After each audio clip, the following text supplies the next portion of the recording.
Православные христиане готовятся к главному празднику. Сегодня канун Светлой Пасхи.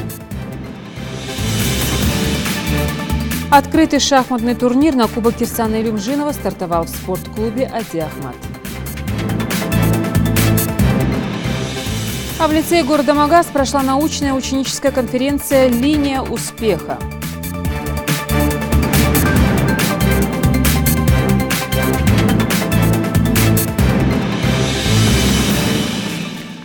Здравствуйте, это новости 24.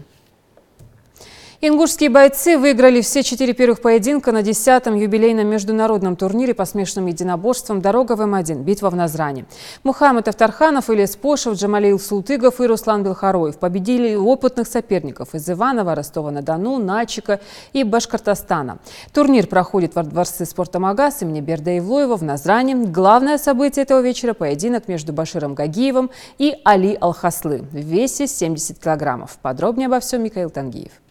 Одними из первых в рейдж выходят бойцы весовой категории 61 килограмм. За право быть в числе профессионалов М1 бьются бойцы смешанного стиля Олег Коротков из города Иваново и ингушский спортсмен Мухаммед Автарханов.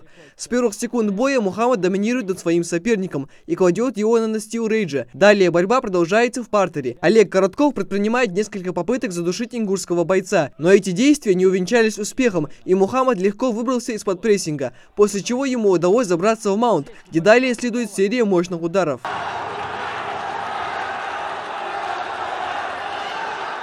После двухраундового поединка все же определился фаворит в этой встрече. Единогласным решением судей в этом бою победу одерживает Мухаммед Автарханов, Республика Ингушетия. Следующая пара бойцов будет биться в полулегком весе 66 килограмм. В синем углу рейджа выступает боец из города Батайск Игорь Курочкин с рекордом 1 бой, 1 поражение. В красном углу ему противостоит дебютант сегодняшнего вечера, наш земляк Ильяс Пошев.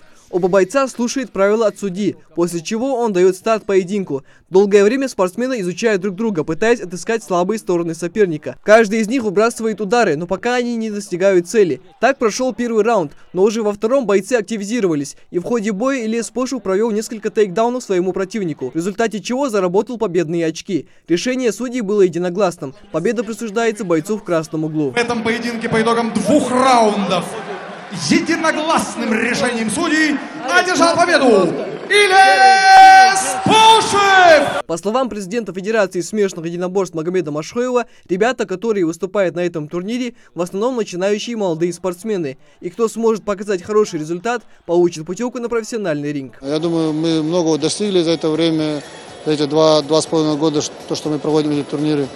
И реально это способствует и помогает развитию нашего ММА. Именно эти турниры очень сильно нам помогают. Ожидаем хорошие бои, достойное выступление наших ребят, наших бойцов.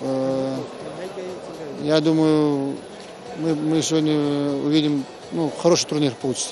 Известный ринг-анонсер Артем Анчуков, который сегодня ведет эти бои, поделился, что каждый раз с удовольствием приезжает в республику. С огромным удовольствием приезжаю именно на турниры «Дорога в М1», потому что здесь есть настоящий накал страстей, здесь зажигаются новые звезды, яркие звезды. Ребята, проходящие через этот этап, очень важный этап, становятся чемпионами и растут на наших глазах. Вы знаете, действительно радости и даже, знаете, большая гордость. И иной раз понимать, что вот ты помнишь, как этот человек начинал, как он делал свои первые уверенные шаги, а вот теперь ему уже вручают титул чемпиона. Напоминаем, что поклонников смешанных единоборств ждет 17 поединков, 14 из которых бьются ингушские спортсмены. Победит, как обычно, сильнейший. Микаил Тангиев, новости 24. Более подробный материал смотрите в нашем итоговом выпуске. На Северном Кавказе в текущем году обновят 290 километров автодорог федерального значения. Таким образом, дорожники завершат ремонт и обустройство 4 километров дороги с развязкой на подъезде к Магазу в Ингушетии. Ну а работы по реконструкции трассы Р-217 Кавказ с 563 по 589 километр запланировали начать уже в ближайшее время. На сегодняшний день 81% федеральных трасс соответствует нормативному состоянию. Напомним, в ведении управления дорог Кавказ находится 1850 километров автодорог федерального значения, проходящих по территории 5 субъектов России: Ставропольского края, Карачаево-Черкесии, Кабардино-Балкарии, Северной Осетии и Ингушетии. Православные христиане готовятся к главному празднику. Сегодня канун Светлой Пасхи. Во всех храмах в этот день после утреннего богослужения начинается освящение пасхальных куличей, Пасхи и крашеных яиц. А на Святой Земле в храме Гроба Господня ждут схождения на землю благодатного огня, символа истинно христианской веры. Чудесным образом он загорается там каждый год в канун православной Пасхи. И этого ждут тысячи верующих. Репортаж Индиры Манкиевой. Красочку разогреем, сейчас подогреется вода. Вот. И будем красить. Валентина Назарова живет в Ингушетии с рождения. Свои традиции и обычаи их семья сохранила. Празднование Пасхи в том числе. Уже сегодня ночью начнется праздничное богослужение в церкви, а после и поход на кладбище. Ну а пока бабушка вместе с внучкой подготавливают пасхальные яйца. Все ждут его, все готовятся. Пироги, пасочки пекут. Вот. Но мы пасочки уже обленились печь, мы их купили. Семья Назаровых большая, вместе с Сашей 6 человек. Кроме родителей, девочки, все остальные разъехались кто куда. Но Пасха – такой праздник, при котором вся семья обязательно должна собраться вместе. Это время проводит в кругу родных и близких людей. Вот и Назаровы примут участие в богослужении, поминании усопших, а затем накроют традиционный стол. Там уже мы, родители, будем всех поминать, а это только идем так. В других местах на Пасху на кладбище не ходят, только ходят на родительскую. А у нас уже, как я себе помню, насколько, с малых лет на кладбище на Пасху ходят, но и на родительское тоже. Обычай дарить друг другу на Пасху крашеные яйца появился еще в I веке от Рождества Христова. Пасхальное яйцо напоминает о крови, пролитой на кресте Иисуса, и символизирует появление новой жизни. В семье Назаровых празднику покрасят порядка 50 яиц. Угощают ими, как правило, не только церковных посетителей, но и соседских детишек, которые всегда рады таким подаркам. 6-летняя Александра хоть и не понимает всего смысла праздника, но зато она видит главное – праздник светлый и объединяет всю семью. Я помогаю бабушке, крашу яички, наклейки клею. Праздник для девочки долгожданный, а сегодня ей осталось всего лишь дождаться, пока яйца остынут, чтобы приступить к самому главному процессу – разукрашиванию. Кстати, если раньше их красили луковой шелухой, то сейчас все пользуются специальными красителями и наклейками. Вот это и снимается. Снимается, вот ее надо, наверное, снимать и лепить. Вот. Все приготовленные угощения, куличи, сырные пасхи и крашеные яйца молящиеся приносят в храм, чтобы священник осветил их после торжественной службы. Вечер кануна Пасхи, конечно, не закончится в церкви на торжественной службе, а уже в 12 часов ночи начинается крестный ход, после которого служба продолжается. Придя домой, верующие вкушают Пасхи и ложатся спать. И только воскресным утром начинается праздник Великой Пасхи. Индира Манкиева, Магомед Урсханов, Новости 24. В рамках акции «Чистые горы» работники Джеракско-Асинского государственного историко-архитектурного и природного музея-заповедника провели плановый субботник. Уборка началась с храма Аль-Биерды, от самого святилища и до берега реки Аса. Активисты собрали около десятков мешков мусора. Репортаж Жеридат Халухоевой. Свежий воздух, прекрасная природа и завораживающие архитектурные памятники в Горной Ингушетии восхищают все. Картину омрачает лишь скопившийся мусор, который от холма к холму побывал в увлекательном путешествии. Но сегодня его путь был окончен. Конечная станция – мусорная свалка. И такая участь ждет всех бумажек, оберток и других нелицеприятных свидетелей хорошо проведенного времени. Работники Джеракско-Асинского государственного историко-архитектурного и природного музея-заповедника отмечают, проведение субботника назрело давно. И сегодня проблема хотя бы в этой части горного района будет решена. В храме Аль-Биерды очень много мусора. Очень много мусора. И мы все ссылаемся на приезжих, на туристов. Нет. Туристы и приезжие, если с нашего региона, посещают в основном молодежь. Да, посидят, костры возводят, и после всего этот мусор, и салфетки бумажные, и пакеты, все оставляют и уходят.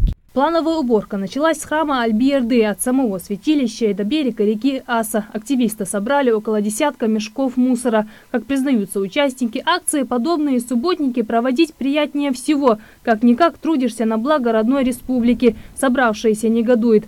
Как можно так загрязнять окружающую среду? Ведь Горная Ингушетия – это жемчужина Кавказа. И оставлять здесь мусор непозволительно ни гостям, ни местным жителям. Каждый месяц обход территории. За месяц огромное количество мусора скапливается. В связи с этим есть еще убедительная просьба люди, молодежь в основном, которые пишут на башнях, на камнях, на дорогах, на трафаретах, оставляют надписи, там свои имена, инициалы, номера машин. Они этим самым наносят огромный ущерб для памятников, для той культуры нашей, которая нам осталась от наших предков. Десятки борцов за чистоту вышли сегодня, чтобы привести в порядок 3 памятника архитектуры. Чтобы подобные субботники не приходилось проводить каждые выходные, после отдыха на природе все должны убирать за собой мусор. Туристический сезон только начинается, а желающих хорошо провести время здесь немало. Красиво. Красиво и много что исторического. Ну, горы, вот, само по себе. Желание такое, чтобы устраивали какие-то места такие, столик, лавочки, чтобы были, чтобы можно было покушать, чтобы можно было мусор куда-то утилизировать. Башенный комплекс Хамхи и храм Тхабаерды – еще 2 памятника, которые работники музея-заповедника очистили от мусора. По поручению главы республики здесь также устанавливают новые указательные щиты. Больше половины мы уже в 2017 году установили, а сейчас оставшиеся там штук 20 мы начнем сегодня, там, если не успеем, то в следующие субботники будем проводить субботники в месяц по 3-4 раза. И потихоньку восстанавливать свои щиты по мере изготовления их. Это первый субботник в рамках акции «Чистые горы». Такая уборка планируется и на других участках района, чтобы туристы вместе с красотой гор увидели и чистоту. У нас есть традиция, с тейпами приезжают наши жители и отдыхают. Но это очень красивая традиция, просто просьба, чтобы после себя убирали. Вот. И в конце апреля мы планируем провести большую акцию «Эко-горы». То есть всех желающих тоже приглашаем сюда. Сегодня молодые люди показали пример того, как нужно обращаться с культурным наследием. Но всегда стоит помнить одну банальную истину. Райдат Холухоева, Адам Далаков, Новости 24. По программе «Всероссийская школьная летопись» реализуется проект «Книга класса». Авторы издательский дом «Живая классика», которые ранее уже провели в республике конкурс чтецов прозы под таким же названием. Книга будет включать в себя рассказы, истории жизни ребят, фотографии, рисунки, стихи. Так как написать толковое, а главное увлекательное произведение, расскажет Мадина Пугоева. Впечатления о прошлом, переживания настоящего и мечты о будущем. Книга класса станет не просто предметом творчества детей, но и семейной реликвией, которую можно будет передавать из поколения в поколение. Как ее написать и с чего начинать, об этом участникам мастер-класса рассказывают авторы проекта «Всероссийская школьная летопись». И они в первом классе написали устав Бутявы. Там буквально написано так: устав Бутявы о том, что порядочная бутявка делать может и что бутявкам делать категорически запрещено. И они каждый год свой бутявкинский устав как-то редактировали, потому что там все больше становилось можно. Они дописывали пункты, что можно бутявке в 8 классе, например. И получилась такая книжечка. Идея, которая способна объединить не только класс, но и целое поколение школьников. Участники проекта смогут написать книгу, которая станет своего рода школьной летописью. Рассказы, стихотворения, рисунки и даже фрагменты переписки – все это вместит в себя печатное издание, а сами учащиеся смогут попробовать себя в роли юных писателей. Во-первых, когда они учатся поэтапно, свою мысль раскрывают вот в этой книге, также они хорошо могут научиться писать сочинения. Во-вторых, это объединяет детей, это коллективная работа. Тут дети, каждый высказывает свое мнение и развивает и индивидуальность каждого ребенка, в том числе и коллективная работа. Поэтому, мне кажется, это очень интересный проект, и надо попробовать над этим поработать. Для того, чтобы стать участниками проекта, необходимо оформить заявку, придумать концепцию и структуру будущей книги, а после можно начать писать. Наставник класса будет курировать весь процесс, помогать ребятам подготовить аннотации и подобрать иллюстрации к текстам. А Министерство образования республики, в свою очередь, окажет им в этом посильную помощь. Если школа будет заинтересована в данном проекте, допустим, любая школа заинтересуется данным проектом и захочет принять участие, то мы непосредственно будем оказывать им методическую поддержку, консультационную поддержку, направлять их, реализовывать различные конкурсы, чтобы им было интереснее принимать участие в данном мероприятии. Когда книга будет готова, издательство присвоит ей международный номер, подготовит и оформит выходные данные, разместит информацию о книге и авторах на своем сайте, а после выдаст сертификат о включении издания в фонд Всероссийской школьной летописи Российской книжной палаты. Ранее авторы этого проекта провели в Ингушетии конкурс чтецов прозы под названием «Живая классика». В Ингушетии, как и везде, очень много читающих детей, которые очень много читают, в какой-то момент начинают писать. И мы очень надеемся, что в школах Республики Ингушетия это тоже произойдет. Те умные дети, которые что-то постоянно под подушкой ночью пишут, да, что они смогут прийти куда-то к своему учителю и показать свое творчество и скрепить из этого какой-то единый читательский продукт, книгу. А чтобы участникам мастер-класса было на что опираться в новом для них проекте, авторы раздали методические пособия, в которых делятся опытом школ, прошедших путь от замысла книги до ее воплощения. Мадина Пугоева, Рамзан Миржоев, Новости 24. Открытый шахматный турнир на Кубок Кирсана Илюмжинова стартовал в спортклубе «Ади Ахмат». Турнир проводится по швейцарской системе. Быстрые шахматы в 9 туров, 5 из которых прошли сегодня. За всем происходящим наблюдал Зельмхан Калоев. Турнир на Кубок Кирсана Илюмжинова проводится в Ингушетии уже 4-й год подряд. Ровно столько же накануне исполнилось и самому спорткомплексу «Ади Ахмат». На этот раз за главный приз борются более 50 шахматистов. Среди них как взрослые, так и дети. Марета Заурова стратегию победителя на шахматной доске выстраивает уже 3-й год. За это время успела достичь немало высот в этом виде спорта. В первом туре соперницей Мареты стала начинающая шахматистка, поэтому победой в этом периоде она пока не спешит хвастаться. Я несколько дебютов смешала, то есть у меня один дебют меня не вышел, потом я второй смешалась. Ну, у меня неплохая позиция была, конечно, и я буду стараться со взрослыми играть немного сильнее, чем сейчас, если играла. А вот Магомеда Мислаурова многие участники даже побаиваются. И не зря. В спортклубе он занимается с самого его основания. Свои 15 шестикратный чемпион республики по шахматам. И не раз занимал призовые места на международных соревнованиях. Однако сейчас ему противостоит соперник намного старше и опытнее. Впрочем, грамотная тактика никогда не подводит. У меня была очень тяжелая партия, первый тур. У меня была абсолютно проигранная позиция. Это блиц, все бывает. Но удача повернулась на моей стороне, и я выиграл. Я играл черным цветом, и мой соперник просто сходил тут ферзь g6. У меня ладья на единственное. Мой соперник сходил ферзь g6, хотел поставить мат один ход. Ну и тут я заметил, взевает ферзя в один ход.